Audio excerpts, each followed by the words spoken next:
So we've been talking about House of the Dragon a lot lately, and I was just reading a post by my Forbes colleague Paul Tassi where he quotes showrunner Ryan Condal. The headline on this piece is House of the Dragon book changes keep showrunner up at night.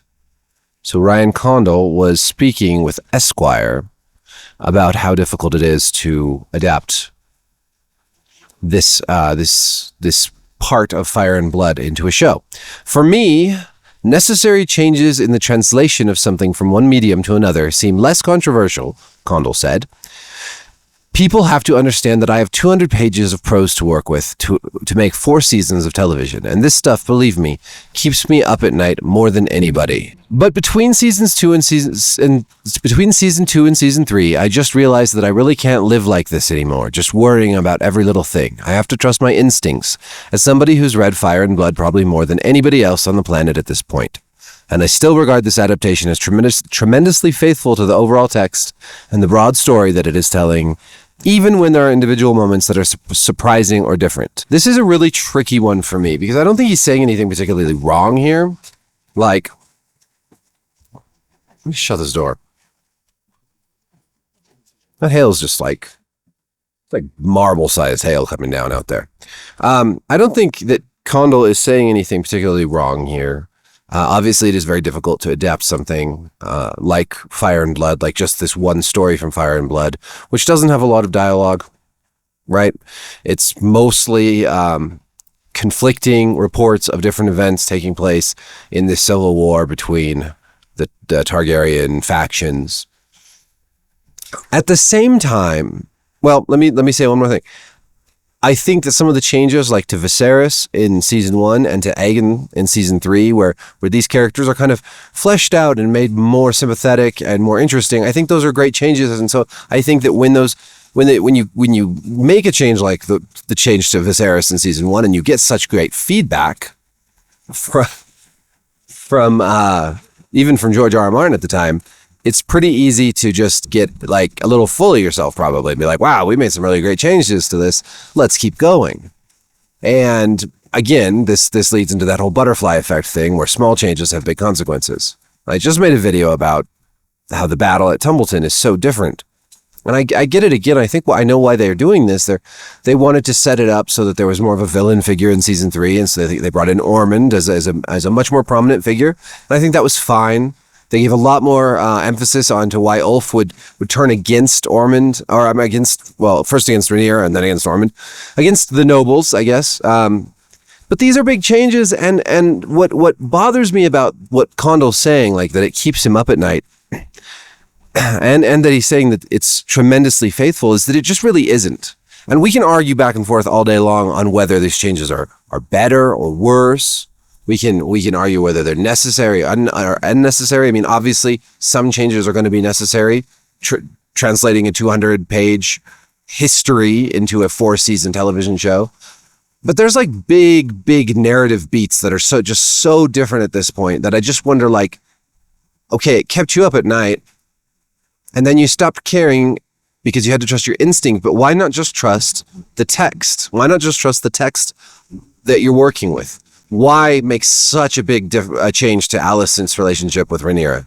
Why not have her, chained up and on Rhaenyra's shit list by this point in time, right? Why not have Ulf and Hugh both turn against Rhaenyra and burn Tumbleton, where Rhaenyra's troops are at this point? Why couldn't Ormond have been doing his stuff from his camp?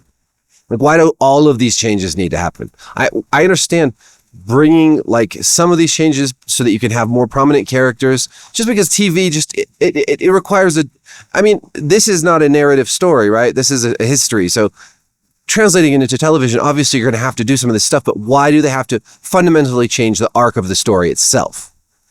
Like, maybe we still get to the same place, but there are so many things over the last couple seasons that are just missing. Like Rhaenyra's 2 youngest sons. They're just missing. She has Joffrey, but there are other sons that were supposed to be on a ship that was supposed to be captured by pirates, by the Triarchy or whatever. They're just not in it at all anymore. They're just gone. Why is that? These seems like pretty important characters, whether or not you've read the book. And I understand that if you haven't read the book, a lot of these changes won't be as bothersome to you. But as someone who's read the book, I like some of these changes and I dislike others. And I'm trying to judge them less on whether they were changed and more on what was the reason. Does it make sense? Does it make the story better? In the case of Viserys and his whole arc in season 1, absolutely makes it better. I think Aegon in season 3, much more interesting character than in the book. And I think his future arc will be more compelling just because of that. I think that's great. Do I think that they needed to spend so much time lingering on Daemon and then Aemond at Harrenhal? No, they didn't need to do that. And if they were going to change their arcs at all, they should have given them something else to do. Because just some stuff is just sort of skipped over in the book because it's nothing's really interesting happening with those characters. But really, I think that the guiding light, the North Star of adapting a work of fiction, like a book or comic book, should be, we are going to be as faithful to the text as humanly possible, except for when you simply cannot translate the text to the screen because it's a different medium. Sometimes that's just because there's too many characters. Martin lists dozens of characters that you do not need to have named characters played by actors in the show. You could never keep up. Obviously, that needs to change. And with something like Wheel of Time, the same thing would obviously have to happen if you were to do a decent adaptation of Wheel of Time. There's too many characters in that book. I just read all the Wheel of Time books for the first time, and there are some names that are so similar to each other. It's just the same problem as in Game of Thrones. Rhaenyra, Rhaena, Rhaenys, Daenerys, Redounded Dune, Bernadine.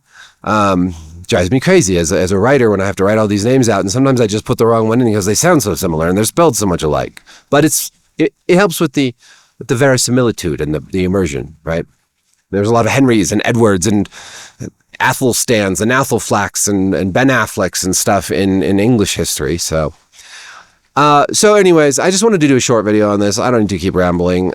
You see this all the time where TV writers and producers, showrunners, they justify the changes and then they claim that they're being faithful. We're going to talk about this a lot more when we get to Rings of Power here soon, because that time is coming. It is just around the corner. I'm so excited. Because those guys, Ryan Condal makes those guys, he just looks like a brilliant genius compared to them. What they've done to Tolkien, this doesn't even compare. I understand that Condal and his team, they're making changes, but they are staying mostly true to the spirit of the story they're trying to tell. They just have different ideas of how to tell it. And sometimes some of those I disagree with and some of them I agree with. So they get like they pass. They don't fail. It could have been so much better. I think this show overall could have been much better if it had been more faithful to the book. Rings of Power should just be put into a rocket and shot out into space. And whatever alien civilization trying to take over the universe finds it, will watch it, and they will think we need to stay far away from whatever planet created this dreck because we don't want to infect our species with the stupidity of whatever planet this came from, and they will leave us alone. And in that way, those bozos who made that show will have saved humanity and the world and made their atonement for the sheer hideous monstrosity that is Rings of Power. So that's all I have to say about that. Let me know what you think of all these questions and dilemmas and artistic and ethical stumbling blocks. Sorry, I had a procedure this morning, so I'm still on anesthetics, anesthesia medicine. So I might be a little dull-witted, but not too dull-witted to know what I'm talking about, So, anyways, peace. Mother laid the iron ring on my brother's brow, on my sister's wing. Cups of mead on a carved oak board, and every child knew the names we swore. Hush now, hear them breathe under the roof beneath